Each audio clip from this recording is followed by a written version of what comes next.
All right, today we're going to unpack an absolutely incredible story. It's an ancient tale about pride, a prophecy, and a truly terrifying message that became a warning for all time. Let's dive right in.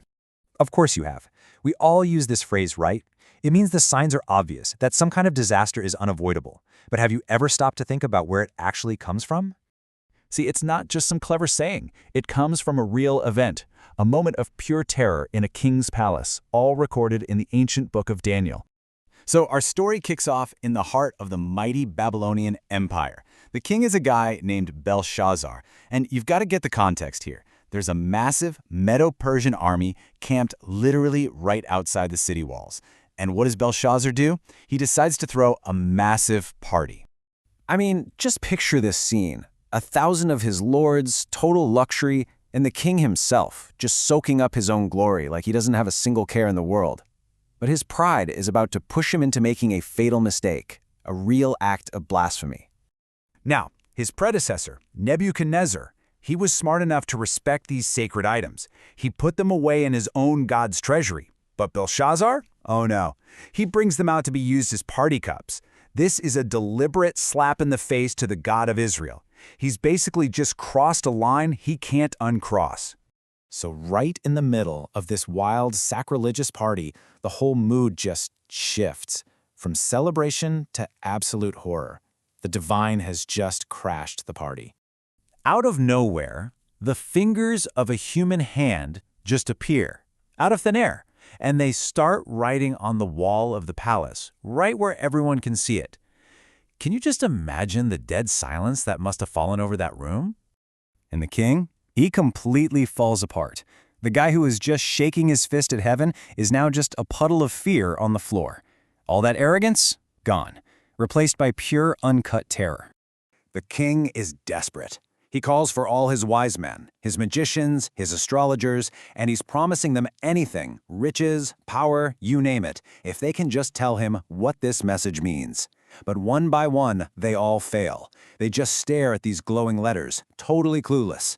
The smartest people in Babylon are completely useless. Just when it looks like all hope is lost, the Queen Mother shows up.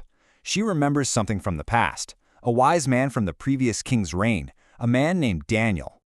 So Daniel is brought in, and the king's greeting is just dripping with sarcasm. He doesn't acknowledge Daniel's reputation for wisdom. No, he says, "So you're that Daniel, one of the exiles?" It's a total put-down, and it just shows you this is a guy who has learned nothing from the past. But Daniel isn't rattled at all. He straight up refuses the king's offer of rewards, and before he even bothers to read the writing, he gives the king a little history lesson that's also a brutal takedown. Daniel reminds Belshazzar about Nebuchadnezzar, a king who was so powerful but was humbled by God and eventually learned his lesson. Then he turns to Belshazzar and says essentially, "You knew all of this, and you still didn't humble your heart." The king completely failed to learn from history. And then finally, Daniel turns to the wall. He reads the words, "Mene, mene, tekel, parsin." So why couldn't the wise men figure this out? Well, the Aramaic was probably written without any vowels, just consonants. So it wasn't a sentence, it was a riddle. And they just couldn't solve it. But Daniel sees the answer. He takes these words, which are basically nouns for weights and measures, a mina, a shekel, half shekels, and he brilliantly turns them into verbs of divine judgment. Mene, your days are numbered. Tekel, you have been weighed and you don't measure up. Parsin, your kingdom is going to be divided and handed over to the Medes and Persians. It's just a stunning piece of interpretation. So, the verdict is in. The prophecy has been spoken.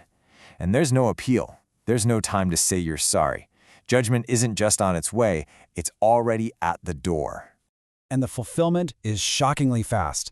That same night, the Medo-Persian army breaches the walls of the city. The party is over, the king is dead, and the Babylonian Empire falls.